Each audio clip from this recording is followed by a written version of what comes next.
ชี้นำให้ใช้ธรรมะขององค์พระพุทธธรรมให้ใจสุขล้ำน้อมนำทำกรรมดี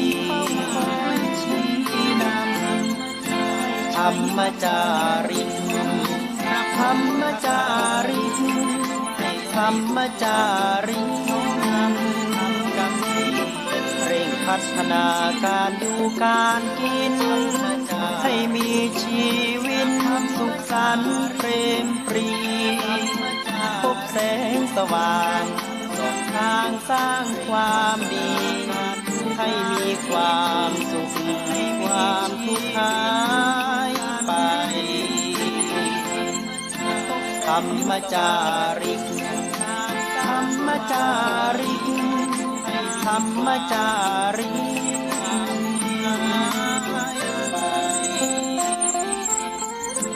ธรรมจาริก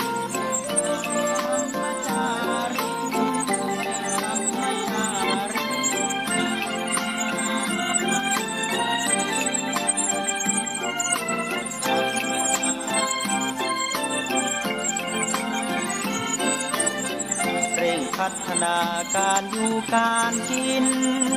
ให้มีชีวิตสุขสันต์เปรมปรีพบแสงสว่างส่องทางสร้างความดีให้มีความสุขความทุกข์หายไปธรรมจาริกธรรมจาริกธรรมจาริกธรรมจาริกธรรมจาริกธรรมจาริกธรรมจาริกธรรมจา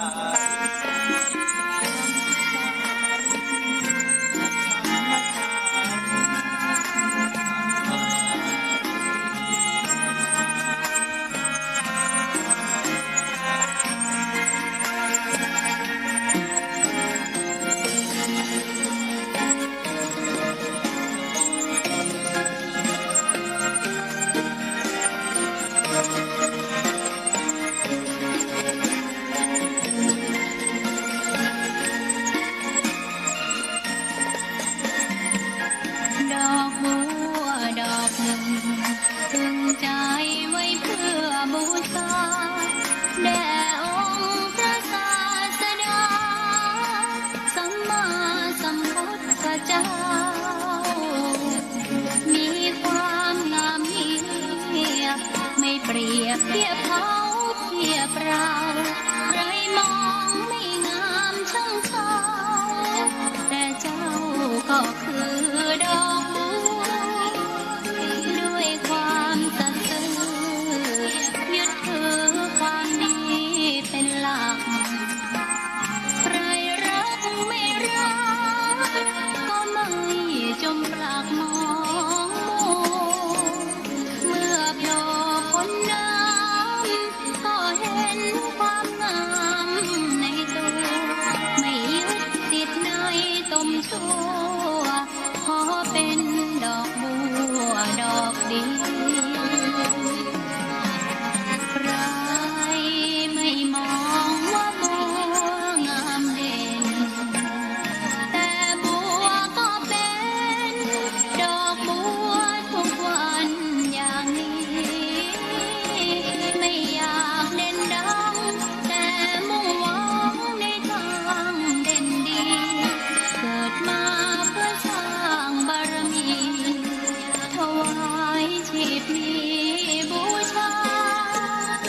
ดอกบัวดอกน้อยเฝ้าคอยคนที่ใจบุญมาโอบเอื้อเกื้อกูลรู้ค่าของบุญเก็บบัวขึ้นมาเพื่อสร้างความดีและสร้างบารมีดังว่าใช้ดอกบัวนี้บูชาพระสัมมาสัมพุทธพระองค์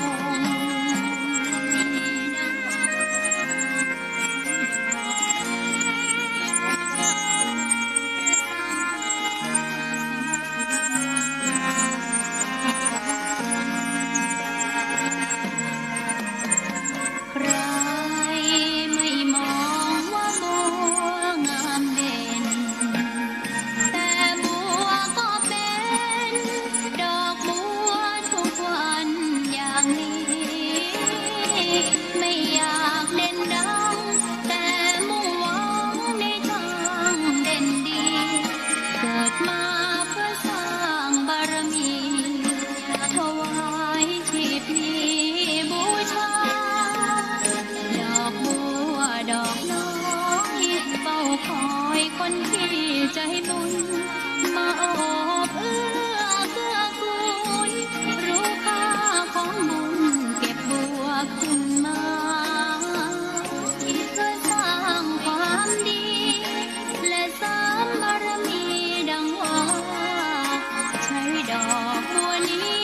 บูชาพระสัมมาสัมพุทธ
ดอกบัวดอกหนึ่งพึงใจไว้เพื่อบูชาแด่องค์พระศาสดาสัมมาสัมพุทธเจ้ามีความงามเหียบไม่เปรียบเทียบเขาเทียบเราใครมองไม่งามช่างเขาแต่เจ้าก็คือดอกบัวด้วยความสัตย์ซื่อยึดถือความดีเป็นหลักใครรักไม่รักก็ไม่จมปลักมอ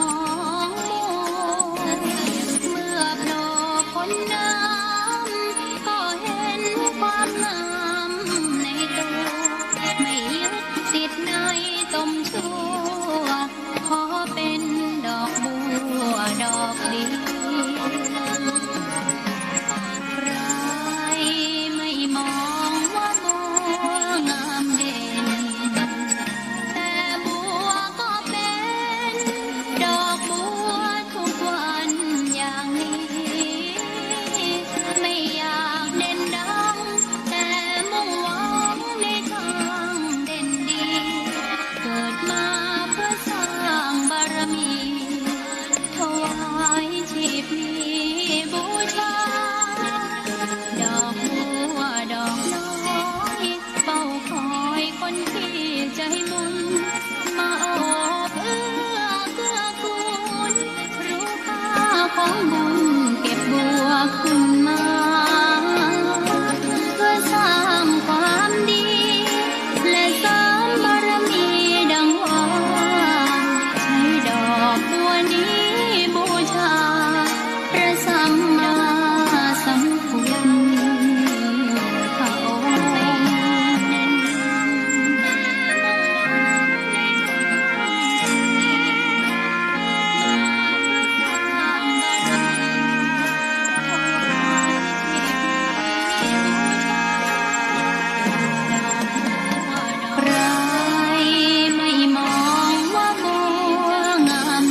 ดา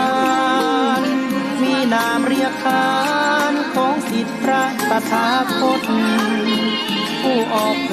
ยแผ่ธรรมะแก่ผู้ราชนมิให้มองมนหลดทุกข์ด้วยทางธรรมธรรมจาริกธรรมจาริกธรรมจาริกขึ้นอยู่กลางป่าหรือว่ายอดดอยท่านไม่เคยถอยเฝ้าคอยชี้นำให้ใช้ธรรมะขององค์เด่นดงธุรกันดารมีนามเรียกขานของสิทธิพระตถาคตผู้ออกเผยแผ่ธรรมะแก่ผู้ราชนมิให้มองมนหลดทุกข์ด้วยทางธรรมธรรมจาริกธรรมจาริกธรรมจาริกกลางป่าหรือว่ายอดดอยท่านไม่เคยถอ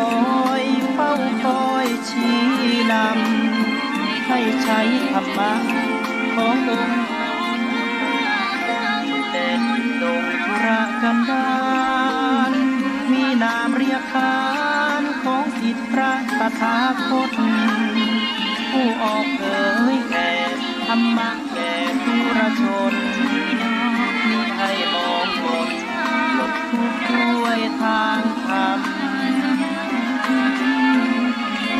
ธรรมจาริกธรรมจาริกธรรมจาริก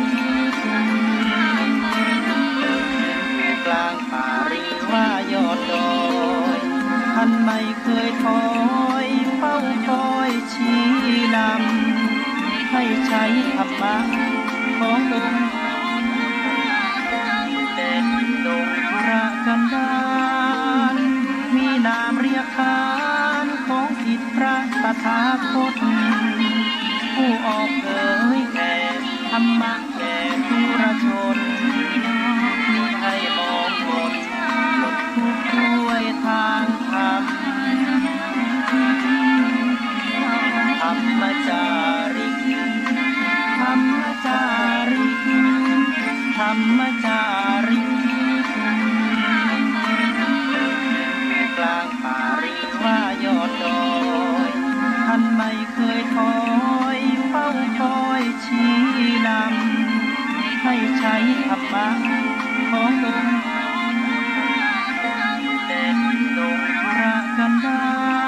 รมีนามเรียกขานของสิทธิพระตถาคตผู้ออกเผยแผ่ธรรมะแก่ผู้ราชนมิให้มองมนหลดทุกข์ด้วยทางธรรมธรรมจาริกธรรมจาริกธรรมจาริกกลางป่าหรือว่ายอดดอยท่านไม่เคย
แก่ทุรชนมีให้มองมนด้วยทางธรรมธรรมจาริกธรรมจาริกธรรมจาริกกลางป่าหรือว่ายอดดอยท่านไม่เคยถอยเฝ้าคอยชี้นำให้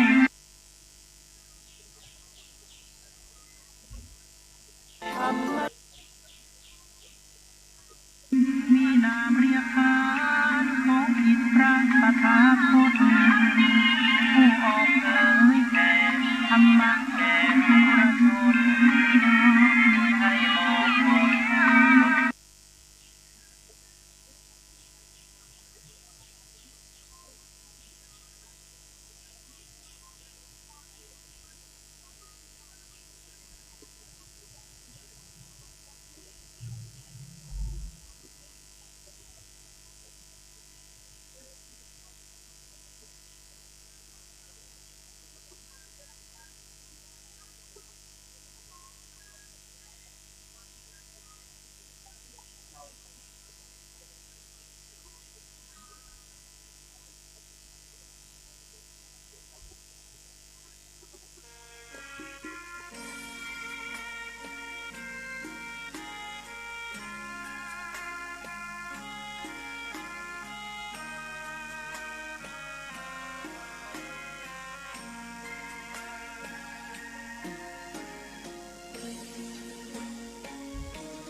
ดอกบัวดอกหนึ่งพึงใจไว้เพื่อบูชาแด่องค์พระศาสดาสัมมาสัมพุทธเจ้ามีความงามเงียบไม่เปรียบเทียบเขาเทียบเราใครมองไม่งามช่างเขาแต่เจ้าก็คือดอกบัวด้วยความสัตย์ซื่อยึดถือความดีเป็นหลักใครรักไม่รักก็ไม่จมปลักมองมัวเมื่อโผล่พ้นน้ำก็เห็นความงามในตัวไม่ยึดติดในตมชั่วขอเป็นดอกบัวดอกดีใครไม่มองว่าบัวงามเด่นแต่บัวก็เป็นดอกบัวทุกวันอย่างนี้ไม่อยากเด่นดังแต่มุ่งหวังในทางเด่นดีเกิดมาเพื่อสร้างบารมีถวายชีพนี้บูชาดอกบัวดอกน้อยเฝ้าคอยคนที่ใจบุญมาโอบเอื้อเกื้อกูลรู้ค่าของบุญเก็บบัวขึ้นมาเพื่อสร้างความดีและเสริมบารมีดังว่าใช้ดอกบัวนี้บูชาพระสัมมาสัมพุทธองค์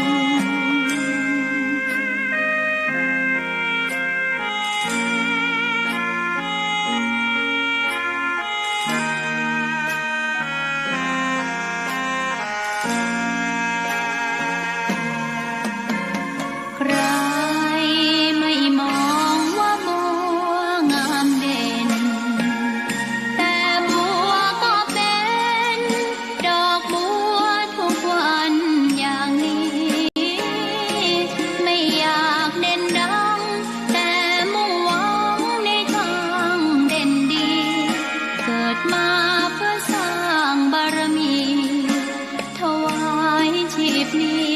บูชาดอกบัวดอกน้อยเฝ้าคอยคนที่ใจบุญมาโอบเอื้อเกื้อกูลรู้ค่าของบุญเก็บบัวขึ้นมาเพื่อสร้างความดีและเสริมบารมีดังว่า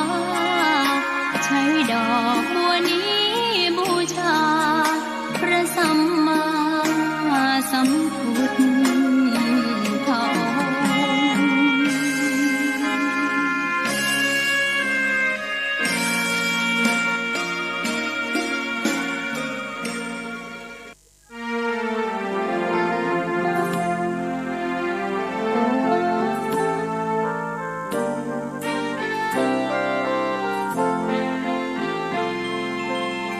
ดินแดนถิ่นดงธุรกันดารมีนามเรียกขานของสิทธิพระตถาคตผู้ออกเผยแผ่ธรรมะแก่ผู้รชนมิให้มองมนปลดทุกข์ด้วยทางธรรมธรรมจาริกธรรมจาริกธรรมจาริกถึงอยู่กลางป่าหรือว่ายอดดอยท่านไม่เคยถอยเฝ้าคอยชี้นำให้ใช้ธรรมะขององค์พระพุทธธรรมให้ใจสุขล้ำน้อมนำทำกรรมดีธรรมจาริกธรรมจาริกธรรมจาริกเร่งพัฒนาการอยู่การกินให้มีชีวิตสุขสันต์เปรมปรีพบแสงสว่างส่องทางสร้างความดีให้มีความสุขความทุกข์หายไปธรรมจาริกธรรมจาริกธรรมจาริก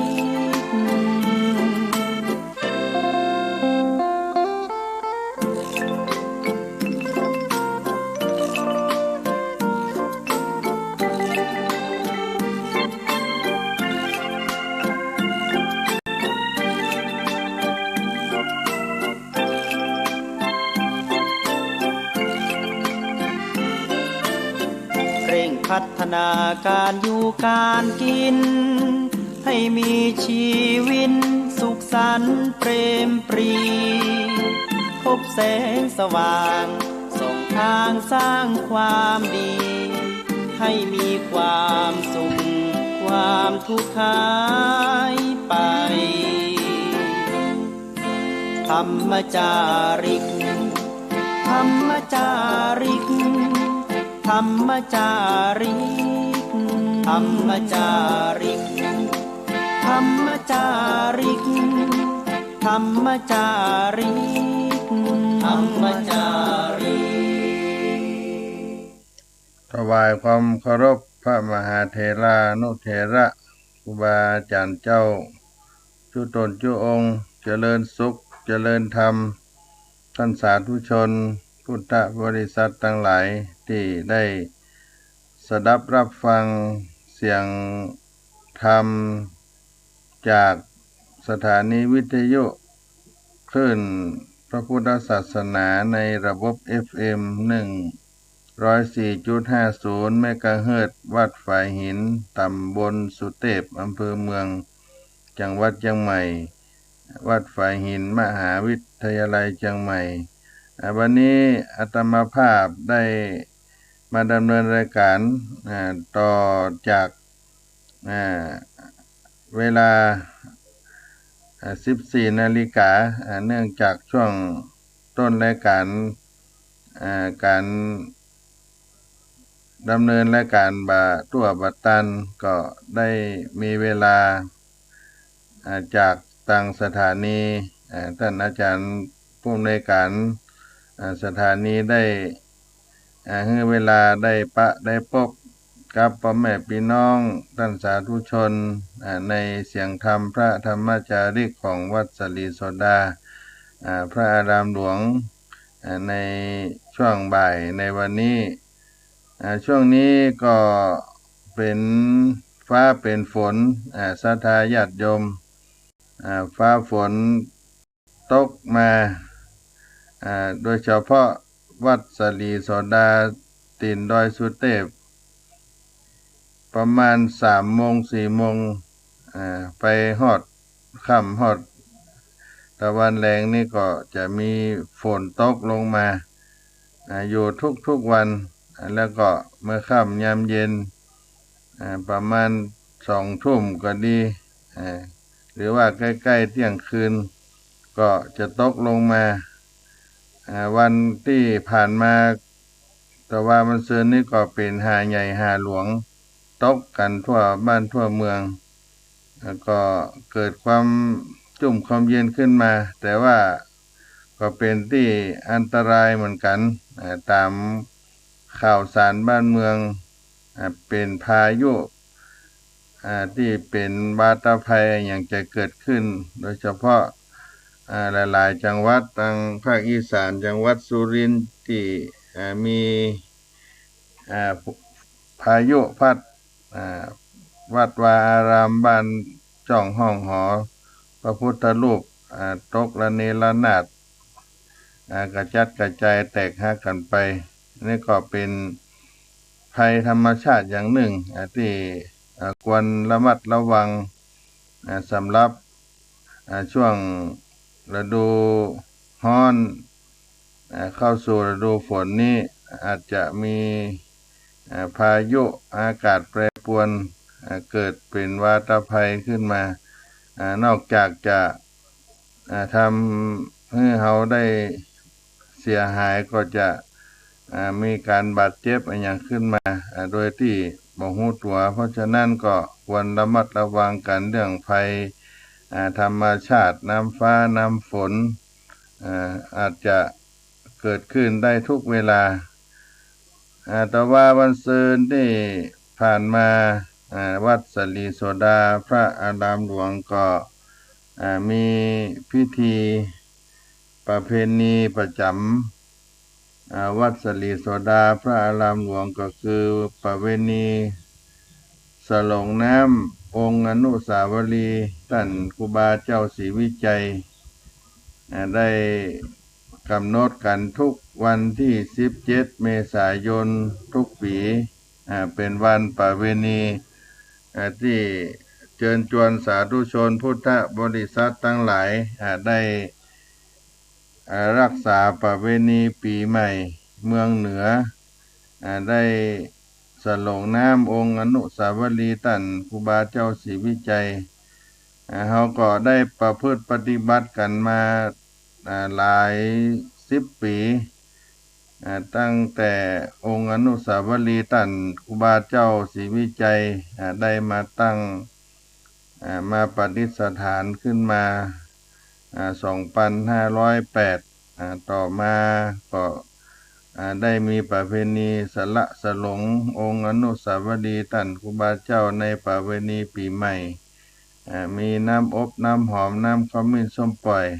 ได้สักการะบูชาตามประเพณีของคนพื้นบ้านล้านนาเมืองเหนือได้ทำสืบทอดกันมาทุกปีก็จะเริ่มตั้งแต่ก่อน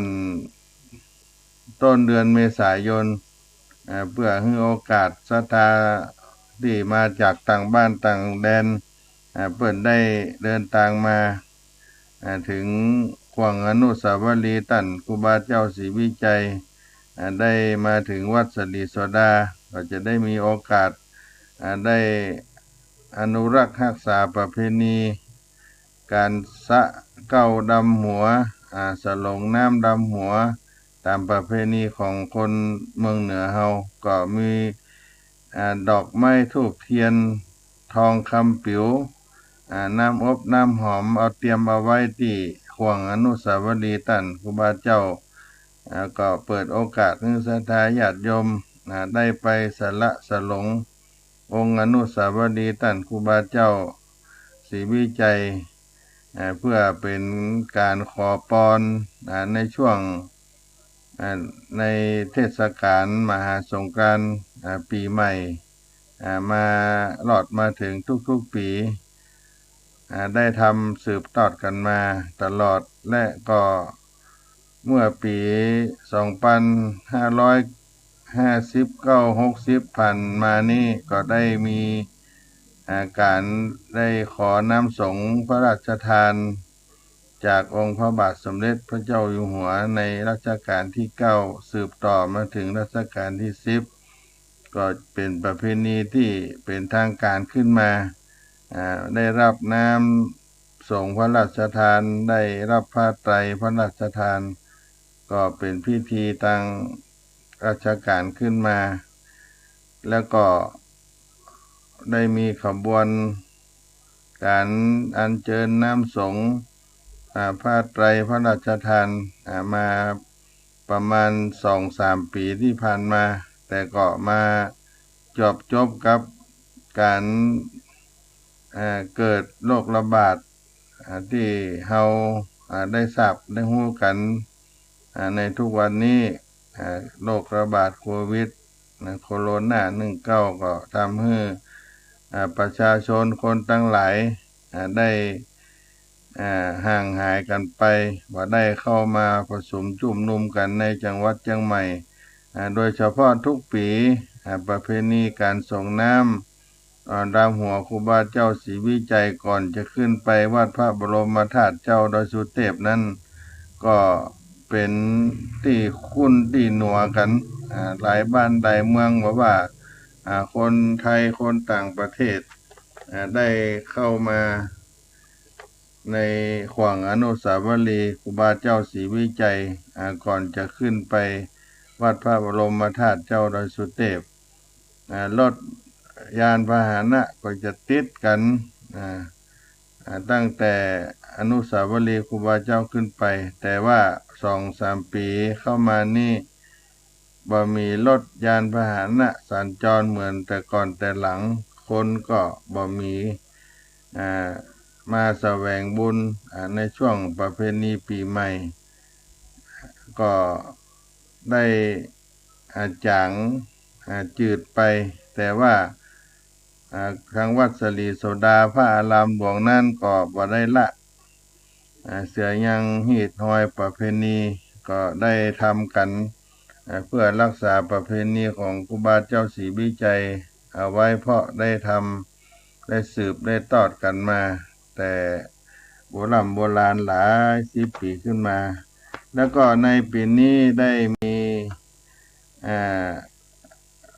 ได้รับพระราชทานน้ำสงฆ์องค์อนุสาวรีย์ท่านครูบาเจ้าศรีวิจัยในโอกาสที่สมเด็จพระ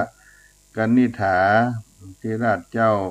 กรมสมเด็จพระเทพรัตนราชสุดาสยามบรมราชกุมารีทรงพระกรุณาโปรดพระราชทานผ้าไตรและน้ำสงฆ์องค์อนุสาวรีย์พระครูบาศรีวิจัยผู้สถาปนาวัดศรีโสดาครบ86 ปีเนื่องในประเพณีปีใหม่เมือง2564ในวันเสาร์ที่17เมษายนพุทธศักราช2564เวลา 17 นาฬิกาก็มีพิธีที่ขวางอนุสาวรีย์ท่านครูบาเจ้าศรีวิจัยได้อัญเชิญน้ำสงฆ์พระราชทานมาประดิษฐานที่ขวางอนุสาวรีย์ท่านครูบาเจ้าศรีวิจัยคณะสงฆ์ศรัทธาประชาชนข้าราชการพี่น้องศรัทธาทั้งหลายก็มาพร้อมกันเวลา 16:30 นาทีเวลา 17:09 นาทีท่านประธานในพิธีก็คือท่านผู้ว่าราชการจังหวัดเชียงใหม่ก็ได้จุดเทียนธูปบูชาพระรัตนตรัยได้อาราธนาศีลประธานสงฆ์ให้ศีลอาราธนาพระ ปริตพระสงฆ์ทรงสมณศักดิ์8 รูปเจริญพระพุทธมนต์สมโภชน้ำสงฆ์พระราชทานอัญเชิญน้ำสงฆ์พระราชทานส่งองค์อนุสาวรีย์ท่านครูบาเจ้าศรีวิจัยพระสงฆ์ทรงสมณศักดิ์ทั้งนั้นเจริญชัยยมงคลคาถาประธานในพิธีได้ถวายจตุปัจจัยทายธรรมพระสงฆ์อนุโมทนาจากนั้นพระมหาเถรานุเถระโดยมีพระเดชพระคุณหลวงพ่อพระเทพโกศลเจ้าอาวาสวัดสรีโสดาพระอารามหลวงและคณะสงฆ์ได้กล่าวนมัสการเทิดเกียรติคุณครูบาเจ้าศรีวิจัยวันทาน้อยในมหาสงกรานต์ล้านนาประเวณีปีใหม่เมืองสุมากลวะต่อองค์อนุสาวรีย์และก็ได้ดำหัวส่งน้ำดำหัวท่านพระเดชพระคุณหลวงพ่อพระเทพโกศลเจ้าวาดวัดสลีโสดาพระอารามหลวงที่ขวงอนุสาวรีย์ท่านครูบาเจ้าศรีวิจัยก็เป็นเซตพิธีแบบเรียบง่ายเป็นการภายในในประเวณีปีใหม่เมืองในพิธีถวายน้ำสงฆ์พระราชทานองค์อนุสาวรีย์พระครูบาศรีวิจัยผู้สถาปนาวัดสลีโสดาครบ86 ปีในงานประเพณีปีใหม่ประจำปี 2564 ควงอนุสาวรีย์ท่านครูบาเจ้าศรีวิจัยหมู่บ้านน้ำตกห้วยแก้วอำเภอเมืองจังหวัดเชียงใหม่วันเสาร์ที่ 17 เมษายน พุทธศักราช 2564 ก็เป็นเซตพิธีก็ขอกราบถวายขอบพระคุณพระมหาเถรานุเถระครูบาอาจารย์เจ้าทั้งหลายที่ได้โปรดเมตตามีพระเดชพระคุณท่านอาจารย์เจ้าคุณพระภาวนาธรรมภิรัตน์รองเจ้าคณะอำเภอเมืองเชียงใหม่ประธานสงฆ์และท่านพระเดชพระคุณหลวงพ่อพระครูโคสิทธิ์ปริยัตยาภรณ์เจ้าคณะตำบลสุเทพเขต 1ท่านอาจารย์พระครูจิราสุตตพจน์เจ้าคณะตำบลสุเทพเขต 2ครูบาสังฆะทั้งหลายจากวัดสลีโสดาเป็นสงฆ์ทรงสมณศักดิ์ในวันนี้ได้ประกอบพิธีประเพณีปีใหม่เมืองได้สำเร็จเสร็จสิ้นไปและก็ขออนุโมทนากับญาติโยมสาธุชนที่มาตั้งโรงทานอาหารต้อนรับสาธุชนที่มาร่วมงานได้ตั้งโรงทานอาหารน้ำดื่มน้ำชากาแฟถวายถึงพระเถรานุเถระญาติโยมที่มาร่วมงานก็ขอบุญบารมีท่านครูบาเจ้าศรีวิจัยได้ปกปักรักษาให้ได้อยู่เย็นเป็นสุขกันทั่วหน้าในประเวณีมหาสงกรานต์ล้านนาที่ได้เวียนมาบรรจบครบรอบ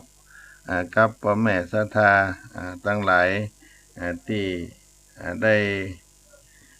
มากราบมาไหว้องค์อนุสาวรีย์ท่านครูบาเจ้าศรีวิจัยถึงแม้ว่ามีภัยคุกคามในโลกระบาดต่างๆเขาก็บ่ได้ละเสียยังฮีทอยประเวณีอันดีงามของโบราณบ้านเฮาได้ประพฤติปฏิบัติกันไว้เพื่ออนุชนลูกหลานต่อไปจะได้สืบได้ทอดกันในการส่งน้ำพระก็ดีในการรดน้ำดำหัวผู้มีพระคุณก็ดีและก็ส่วนหนึ่งนั่นก็เป็นสิ่งที่ทำให้เฮาได้แสดงถึงความกตัญญูกตเวทีต่อผู้มีพระคุณที่ให้บุญให้คุณแก่เฮาในช่วงประเวณีปีใหม่ช่วงนี้ก็จะพากให้ศรัทธาญาติโยม ได้รับฟังอมตะเสียงเพลงปีใหม่เมืองให้ได้เข้ากับบรรยากาศตอนนี้ยังบัดจืดบัดจางกันเตื้อในปีใหม่เมืองนอก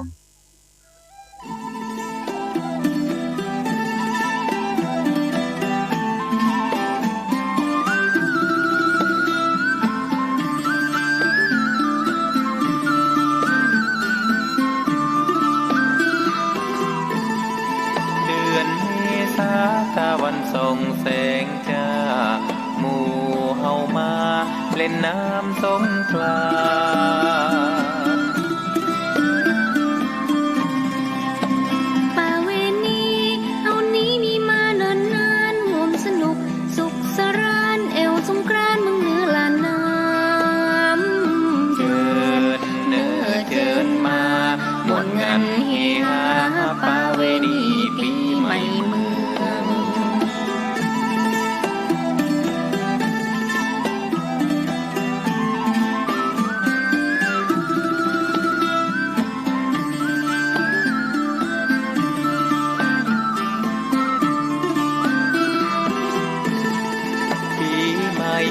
องเฮาคนเมืองร่วมใจก่อเจดีย์ทรายแต่งกายพื้นเมืองเทศลุงตรงใจฮับปีใหม่เมืองสมนึงพระเฮารุ่งเรืองฮับปีใหม่เมืองหอเติงมาจุ่มหมู่ล้านนาปีใหม่แก้วพญาจ้อยโซเวลมามวนใจ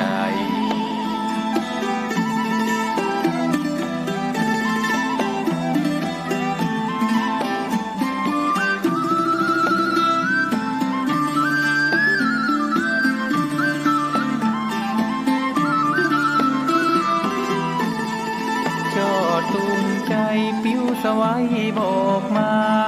ปีเก่าลาฟ้าปีใหม่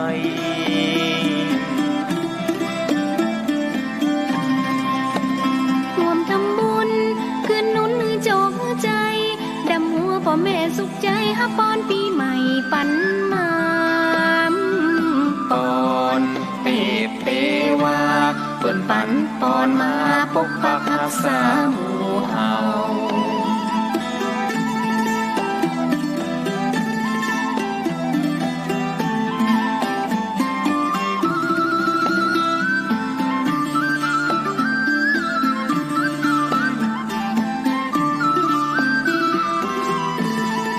ลูกเจ้าเนื้อเฮาฮักเพื่อหมู่เฮา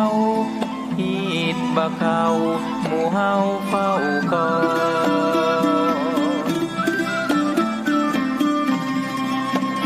ดอกลมแรงดอกแก้วดอกคำฝอยเรื่องคำเบ่งบานบนดอยขมิ้นส้มปล่อยจุ่มใจปีใหม่เมืองที่เก่าคนเมืองนี่แหละเมืองเหนือบ้านเฮา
ท่านผู้ฟังสาธุชน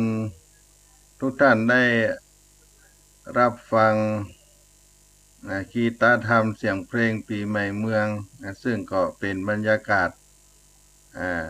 ในการแอวเมืองเหนือในการ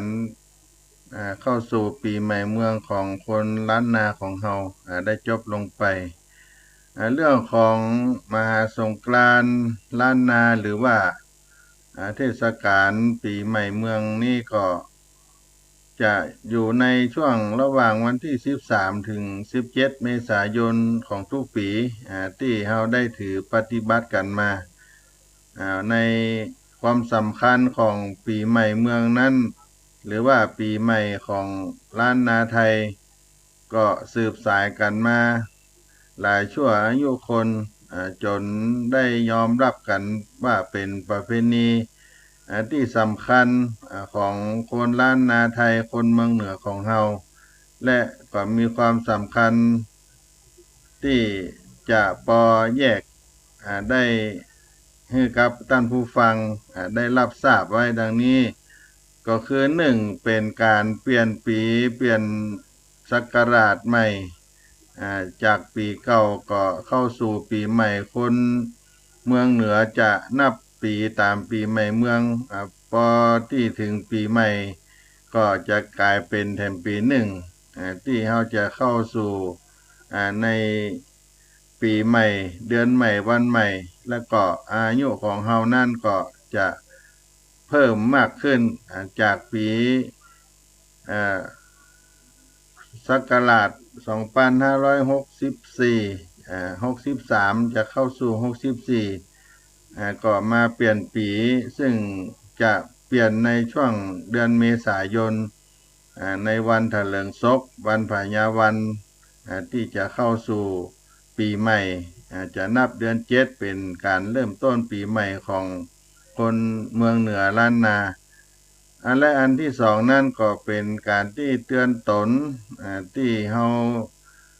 ได้ใจชีวิตมีอายุ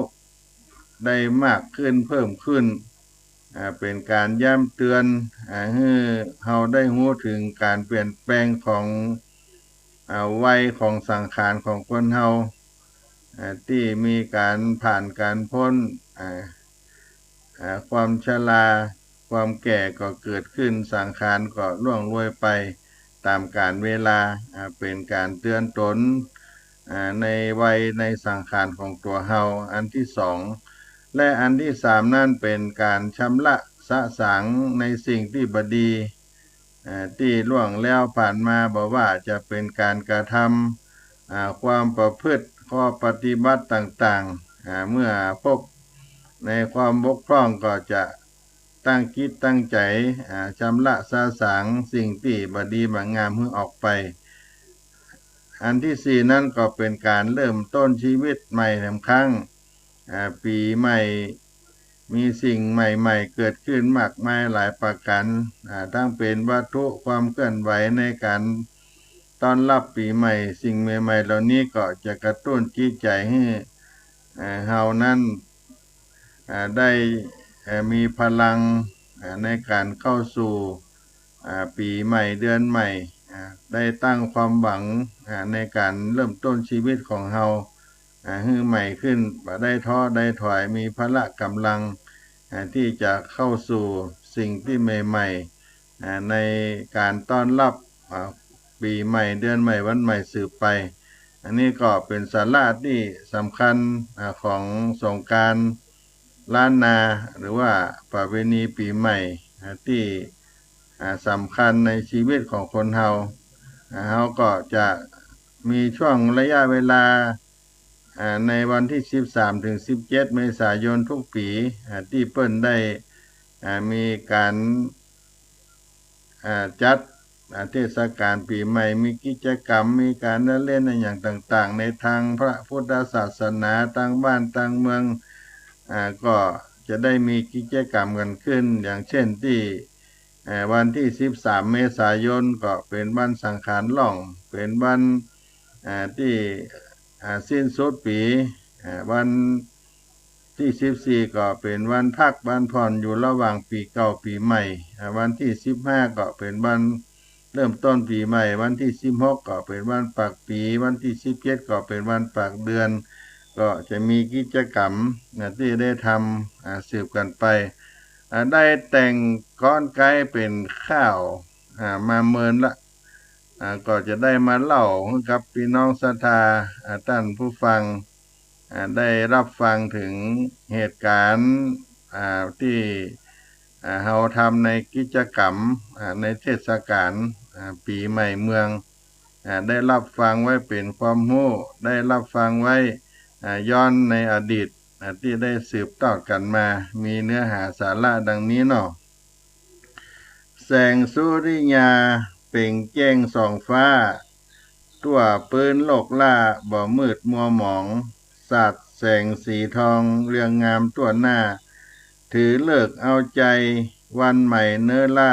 ตามสุริยาบอกไว้สังขารังก็มาเคลื่อนย้ายเตียวต้องไหว้จอนไปว่าในวันนี้จักจี้จ่าไขสังขารล่องไปแล้วเนื้อต้านเจ้า13 เมษาสุขกาบ่เศร้าปีใหม่เมืองเฮาพี่น้องศรัทธาทั้งหลายเจ้านายต่างพร้อมปากันกวดเที่ยวอารามสถานเขตวัดกุดีวิหารศาลากวนตาลกำแพงเขตกันที่ไหนมันอกก็บุกถักหันเฮือใส่งามดีเป่งวะเกหะสถานต้านได้เปิ่งปะก่อล่างสวยฮือดีแยงถ้วยจานหวานจ้อนก้อนเศร้าหม้อแกงหม้อหนึ่งเปียดแข็งฝ่าจีให้เข้าหม้อน้ำองไหควาไฟกล่องเข้าของใจจูอันและน้องการเลี้ยวงามดีเจ้าพี่ในน้องสลีอยู่หันหนุนนอนหมอนอิงเตอเกิ้งสุดสัตว์ข่าวปอนผ้าเล็บหมอนนอนปัดกวาดเก็บต้อมผ้าห่มสบายเตี่ยวยาวเตี่ยวก้อมเสื้องามงอนพี่น้องเสื้อนุ่งงามงอนพี่น้องฮือมดฮือใสในวันนี้พร้อมสุขจื่นหน้าใจบานของชั่วของไล่ไหลด้วยสังขารสิ่งบอดีงามฮือตกหายเสี่ยงเลี้ยวฮือตัวนายงามใสหน้าเกี้ยงจำละกาญาช่วยล้างเกตเก้าเกษาอย่าฮือคล้องข้างด้วยส้มปล่อยแก้วฟักงามจำละสิ่งร้ายฮือมันหายจังไรบ่งามเสนียดติดป่อฮือล่องฮือไหลเนอหลายอันหลายข้ออุบัติพยาจัดไล่ฮือหลุดลอยไหลผ่างกาย่างง่ายฮือตกต่ำใต้กงกาสมุทรตาน้ำเถื่อนถ้ำกูหาเถื่อนถ้ำกูหานอกอาณาออกนอกอาณาขอบฟ้าเขตห้องนับแต่นี้ไปเงาใสเดือนต้องสุขยื่นใจบานยิ่งล้ำอันนี้เป็นวันที่13 เมษายน14 เมษาเข้ามาแถมนั่นขนทรายใส่หั่นอารามก่อเจติยะทาตุวาลูกังปักทะชะคังตุงงามจ่อน้อย12 ราศีปีเกิดเป็นถ้อยตามใจไผมันและน้อง14 นี้นาเจ้าข้าพี่น้องฮือตกแต่งห้างนาตาลสัปปะพร่ำพร้อมลูกส้มของหวานของที่ดีตาลหาไว้พร้อมเสียงแถมอย่างหนึ่งนาขอจ่าพร้อมเสียงตามลีดเหนียวกองบอกไว้วันนี้นาเจ้าข้าพี่ไทยบ่ฮือเก่าถ้อยกำสามว่าจากำไรอย่าเอิ้นด่าถามกำบ่ดีงามอย่าจ่าปักต้านกันว่าตัวนายหากยังดื้อด้านปากจักเน่าเหม็นนาพี่น้องโบราณอาจารย์ต้านสอนไว้พร้อมเฮือจื่อจำอันเอากรรมขอบอกเฮือไว้ป่ออินลงเหลาแม่แจ้งเดือนดาววันเน่าเนื้อเจ้า15 เมษาพญาวันใหม่เข้าตะเลิงซกมาหลอดแล้วหมู่เฮาตั้งหลายสุขใจเพิดเพรี้ยวปีใหม่แก้วมาเติงพญาวันนี้เล่ามาหลอดมาถึงมาจอดมาเติงพี่น้องเจ้าข้า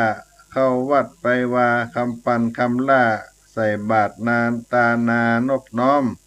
ข้าวต้มข้าวหนมเพื่อเตรียมไว้พร้อมส้มปล่อยด้วยน้ำงามเอาไปในวัดปูจาแก้วสามรัตนังสามองค์ปิ่นเงาพระพุทธพระธรรมพระสังฆเจ้าอันที่คนเฮาเปิ่งปะแล้วเอาตูงามปักเจติญะที่กลางขวงแก้วอารามปล่อยป่าปล่อยนกสัตว์เดรัจฉานปล่อยเคาะลอยนามโมดำกำเศร้าแถมอันหนึ่งนาพฤกษาไม่เท่าสลีโพงามยิ่งล้ำต้านได้ตานปู่จาไม่กำก็หอบตูมขอบุญขอต้านไทยยศใหญ่บุญสูงด้วยเตจะบุญกำจูตัวเจ้าทัดนั่นไปเนินนายน้องเน่าปู่จาเถลาสังฆะผู้อยู่รักษาวินัยศีละบ่จืดจังได้งามดีศีลธรรมต้านไทยงามใสดีหลีจิ้นจมยินดีหน้าสาขับไว้เอาศีลเอาปอนคำสอนบอกให้ข้อศีลดีงามเรียบร้อยปัญจศีลาบอกดังพร้อยเป็นที่หนองห้อยตัวลาทัดจากนั้นมาไหว้สากราบปูจาเตวาอยู่บ้านปิตูมาตาของนายแม่นมั่นปูจาตานตั้นเตอะสุกันธาน้ำอัมพีละบุผาดอกอันมาลายกยื่นไว้ต่างเก้าเกษาขาบขอสู่มาพ่อแม่แห่งเจ้าปัจจัยเงินทองงามดีบ่เศร้าผ้าผ่อนสบายห่มซ้อนของกินดีลำมาตามยื่นน้อมพ่อแม่เจ้าตัวลาขอตั้นไทยรอโตดโตสาลดบาปนานายังตนตัวเจ้าบาปเก่าปังหลังกรรมดำมืดเศร้าขอป่งอภัยโตดไว้กาญากรรมข้าได้ทำไว้ว่าจีกรรมถ้อยบ่งามมโนกึดไว้เอาไม่ใจตันขอตนองค์คำอภัยแก่เจ้าตั้งแต่นั้นไปขอตัวเจ้าสุขสบายดียิ่งล้ำมีโจกมีใจหมื่นจันแสนจันเงินคำหลังเข้าไหลมามียอดยิ่งฟ้าแจ่มจ้าสุขามีตีคาอายุเตี้ยงมั่น16 เมษาเวียนมาจวบคันปากปีมาตันหลอดเลี้ยวลดน้ำดำหัวยังมีบ่อเลี้ยวเนื้อจีดอกแก้วดอกอุ่นว่าในวันนี้กินแกงบรรหนุนเพื่อสมบูรณ์อุดหนุนของเข้าสปะโภคาสิ่งของตัวเจ้ามันกุงดีและน้อง17 เมษาจบมาพร้อมปากเดือนว่าอันเนินนายว่าในวันนี้ได้จี้ขยายพี่น้องยิงใจฟังไปเนื้อเจ้าแต่ก่อนปังหลังตีเดิมเก้าเงาเปื่อนกะตามมาแต่ไทยส่งเคาะลอยน้ำหายทุกไร่เคาะต่ำใต้มาจนอุบาทจัดไล่ก็หายหนตัวเปิ่งตัวจนนาลาถูกต้องเทวดาหลวงสะตวงเก้าห้องมาเคาะบังงามต้านไทยส่งเกิดส่งแถนเคาะแขนอยากไล่เคาะกิ่วไม้มาลอมยกย่างง่ายอย่าได้มาตอมไหลลงลอมสมุทรน้ำกว้างลำดับนั่นไปหนอากาศกว้างจักเกาวานนอกฟ้าประการหนึ่งนากล่าวจ๋าบอกไว้จุดตามแก่ใต้เตียนคำก่อยฟังเต้อน้องตีข้องใจหวันตามเตียนเป็นตานไหว้สาพระเจ้ากันว่าตัวนายมีเคราะห์กรรมเศร้ามัวมืดมัวเมาบอกเพราะได้ปูจาเตียนใจเผาเคราะห์จักหลีกอันหายไปกันว่าพี่น้องจักอยู่สุขใจตามเตียนใจลาพาจกแก้วปีใหม่นี่นาสุขาผ่องเพี้ยวเอาของเงินคำหลังล้นคณะโภคาไหลมาเตรียมย่นด้วยเตียนจกต้นลาพังอายุวันนะพละสุขังตามเตียนคำจะตาเนื้อเจ้าพี่น้องตั้งหลายสุขใจบ่เศร้าอายุยืนยาวเตี้ยงฟ้า120 กว่าปีงามดีสง่าสุขจื่นหน้าเจบานโศกจื่นหน้าเจบานโบราณเก่าไว้อติตาการเป็นมากาตางเตียวต้องฝ้ายม่อนขอคนดีเจ้าจีดอกได้สหายใจยิงเปื้อนป้องฮีดเก่าปังหลังสะจ่าสั่งไว้พร้อมก้อยจำจื่ออันเอากรรม ตัวข้ามอนไทยบ่ได้มูสังกล่าววัดจันนังวาตังอดอ้างเปิ้นสั่งสอนมาขอจะบอกต้านฮือสารสืบไปยิ่งล่ำปาลิปุณังวาดวางลงหยอบยั้งเป็นตอนเป็นบ้างก่อนและนายเฮยก็เป็นข้าวประเวณีปีใหม่ที่เฮาควรได้ประพฤติปฏิบัติกันนำเอามาเล่ามาให้พี่น้องท่านทั้งหลายได้สดับรับฟังในช่วงเสียงธรรมพระธรรมจริกในช่วงบ่ายในวันนี้เป็นรายการพิเศษที่ได้มามาพบและก็ได้มีโอกาสอนุโมทนากับศรัทธาญาติโยมที่มาร่วมการร่วมงานของวัดสลีโสดาพระอารามหลวงตั้งแต่ต้นเดือนเมษาจนถึงวันประเวณีปีใหม่เมืองในวันที่17เมษายนประเวณีสลงน้ำองค์อนุสาวรีย์ตั้นครูบาเจ้าศรีวิจัยและก็สามเณรภาคฤดูร้อนที่ได้บวชได้บรรพชากันไปหลายที่หลายแห่งได้มีส่วนร่วมในการให้กินให้ทานก็ขออนุโมทนาทุกเจ้าภาพรายการมาทานกับวัดศรีโสดากับคณะพระธรรมจาริกที่ได้มีโครงการบวชสามเณรภาคฤดูร้อนช่วงนี้ก็หยุดพักกันเพราะกระแสระบาดของโรคโควิดมาย่ำมาย่นทำให้กิจกรรมที่ได้วางแผนกันไว้ก็บ่ได้เต็มตามโครงการเป้าหมายที่วาดวางไว้แต่ก็ส่วนหนึ่ง50%ก็ได้ทำเพื่อเป็นการจันลงไว้ซึ่งพระพุทธศาสนาที่โครงการพระธรรมจาริกได้จัดได้ทำกันมาโดยตลอดในวันนี้สุดท้ายรายการก็ขออำนวยอวยพรพี่น้องศรัทธาได้กินได้ทานปีใหม่แก้วนำเอาดอกไม้ธูปเทียนมากราบมาไหว้มาสายังพระรัตนตรัยแก้วเจ้าทั้ง3ประการขอป่านปอนดอกไม้ให้กับพี่น้องเน้อสุกันทามาลาดอกไม้ควันถูกใต้หอมยิ่งนักหนาหอมกลิ่นทะลดกันทะบุผาหอมกลิ่นมาลาจันฟ้าเขตห้องดอกเมืองสวรรค์ทิศฝันร่วมห้องสุนิปานนาตั้นไทยกัน